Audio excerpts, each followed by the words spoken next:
Hello guys, good morning. आप सब कैसे हो? उम्मीद करती हूँ मस्ती होंगी। मैं प्रिया राज पुरोहित आप सभी का स्वागत करती हूँ मेरे यूट्यूब चैनल परी की डायरी में। आज मैं लेके आई हूँ एक दुष्ट राजा का जनता पर दुष्टाचार। स्टोरी शुरू करने से पहले आप सबसे एक छोटी सी रिक्वेस्ट है, जिसने भी मेरे यूट्यूब चैनल को अभी तक सब्सक्राइब नहीं किया है वो सब्सक्राइब करके बेल आइकन ज़रूर दबाएं ताकि मेरे हर वीडियो की नोटिफिकेशन सबसे पहले आपको मिले। और दोस्तों में शेयर करना बिल्कुल भी न भूलें, लाइक करें और एक प्यारा सा कमेंट करें। आइए स्टोरी की शुरुआत करते हैं। बहुत पहले की बात है, किसी राज्य में एक राजा रहता था। राजा का नाम दक्ष था। राजा बहुत ही बहादुर, पराक्रमी होने के साथ साथ घमंडी और दुष्ट प्रवृत्ति का भी था। उसने बहुत से राजाओं को हराकर उनके राज्य पर कब्जा कर लिया। उसकी बहादुरी और दुष्टता के किस्से दूर दूर तक फैले हुए थे। वह किसी भी साधु महात्मा का भी कभी सत्कार नहीं करता था, बल्कि उनसे ईर्ष्या करता था। एक बार उसने किसी राज्य पर आक्रमण किया और वहां के राजा को बंदी बनाकर उसके राज्य पर कब्जा कर लिया। जीत की खुशी में उसने एक बहुत बड़ा जश्न का आयोजन किया, जिसमें उसने अन्य राजाओं के राज्यों, राजकुमारों और बड़े बड़े उद्योगपतियों और व्यापारियों को आमंत्रण किया।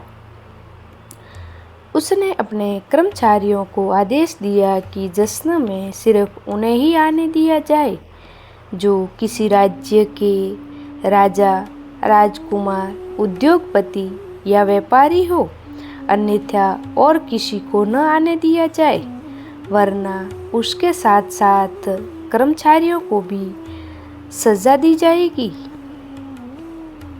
उसी दिन एक महात्मा जो किसी दूर राज्य से चलकर उस राज्य में प्रवेश किए थे, 2-3 दिनों से कुछ खाया नहीं था। भूख और प्यास से उनका हाल बुरा होता जा रहा था।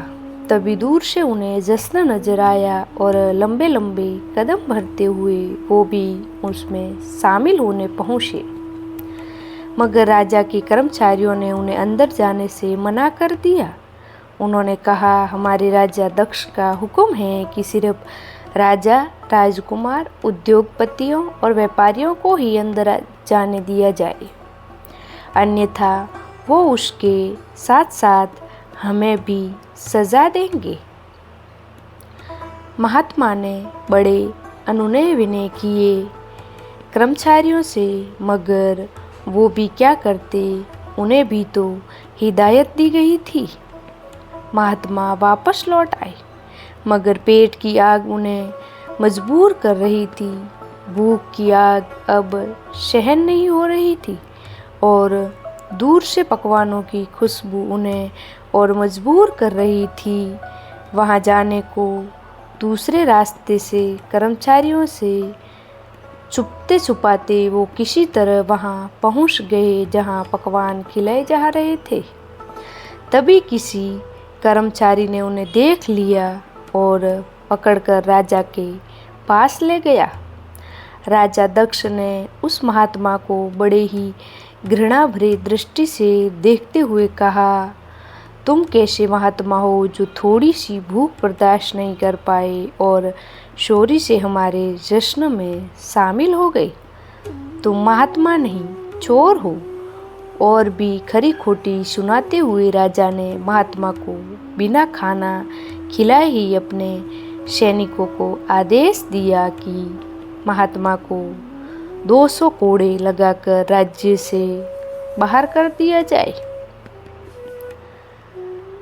बहुत दिनों बाद एक दिन राजा दक्ष अपने सैनिकों के साथ जंगल में शिकार खेलने गया। घना जंगल दूर दूर तक फैला हुआ था। शिकार की तलाश में राजा काफी दूर निकल गया। सैनिक भी वहीं पीछे छूट गए थे। घने जंगल में राजा रास्ता भूल गया और जंगल में भटक गया। काफ़ी कोशिश की राजा ने रास्ता ढूंढने की और अपने सैनिकों से मिलने की, मगर नाकायाम रहा। जंगल में इधर उधर भटकते हुए राजा काफ़ी थक गया, भूख और प्यास भी लग गई थी। राजा खाना और पानी की तलाश में भटक रहा था, मगर न ही उसे खाने के लिए फल मिले और न ही जंगल में कोई झरना दिखा जिससे वह अपनी प्यास बुझा सके। बुरा हाल था राजा का, एक तो सफ़र करते करते थक गया था, ऊपर से भूख और प्यास ने राजा को व्याकुल कर दिया। जंगल में भटकते भटकते रात होने लगी। तभी कहीं दूर राजा को हल्की सी रोशनी दिखाई दी। लंबे लंबे कदम भरते हुए राजा रोशनी के पास पहुंचा।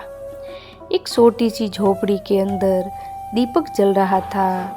राजा झोपड़ी के पास जाकर देखा, एक महात्मा जो ध्यान मग्न थे। राजा झोपड़ी के समीप ही मुंह के बल जमीन पर गिर गया। एक तो थका हुआ था, ऊपर से भूख और प्यास ने राजा को निर्बल बना दिया था। राजा के गिरने की आहट सुनकर महात्मा का ध्यान टूटा। बाहर आकर देखा, झोपड़ी के समीप कोई इंसान अधमराशा मुंह के बल जमीन पर गिर पड़ा है। महात्मा से अंदर से जल ला लेकर आए और राजा के मुंह पर छींटे मारे।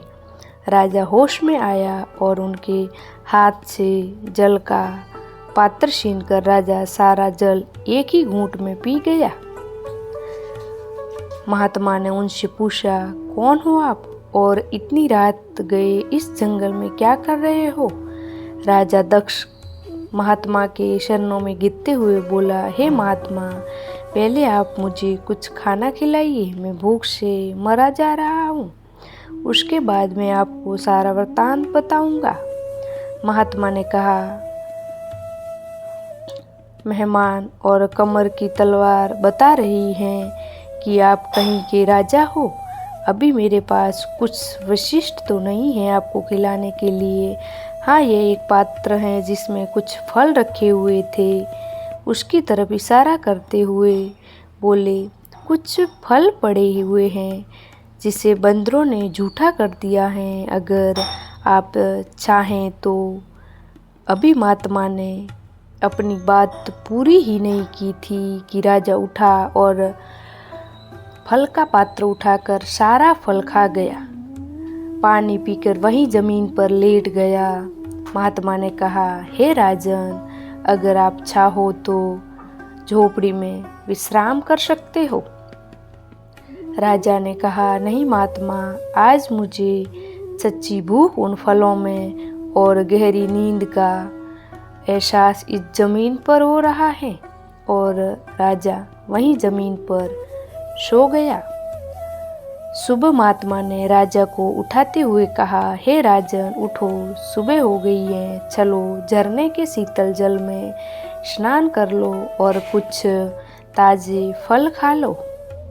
राजा ने जैसे ही आंखें खोली, सामने महात्मा का चेहरा देख के हताश सा हो गया और उनके शरण पकड़कर क्षमा मांगने लगा। हे महात्मा, क्षमा कर दीजिए मुझे, मैंने आपके साथ बड़ा ही दुष्ट व्यवहार किया था। मुझसे बहुत बड़ा पाप हुआ था उस दिन, मुझे क्षमा करें। मैंने आपको बिना भोजन कराए और 200 कोड़ों की सजा देकर अपने राज्य से निकाला था। मैं बहुत बड़ा पापी हूँ। हे महात्मा, मुझे क्षमा करें। भूख और प्यास की आग क्या होती है ये मुझे कल पता चला। मुझे क्षमा करें हे महात्मा।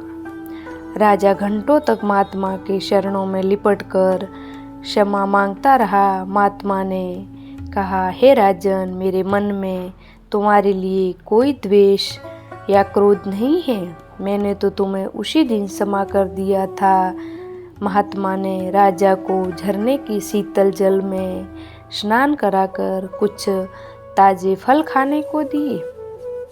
राजा फल खा रहा था, तब एक राजा के सैनिक भी राजा को ढूंढते हुए वहाँ पहुँच गए।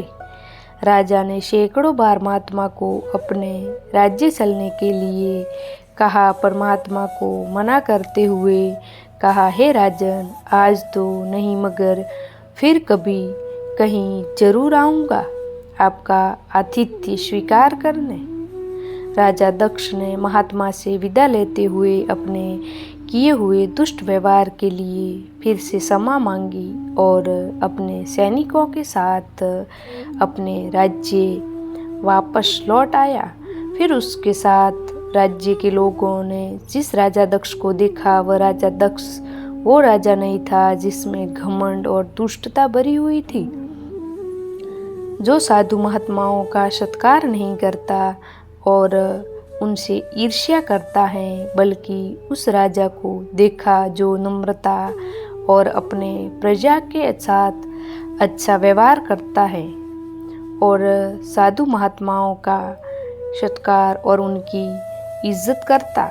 दोस्तों, कहानी सुनने में कैसी लगी? आई होप कहानी सुनने में अच्छी लगी होगी। कहानी पसंद आई हो तो लाइक करें और अपने दोस्तों से शेयर करना बिल्कुल भी न भूलें। मिलते हैं एक और नई स्टोरी के साथ, तब तक राधे राधे।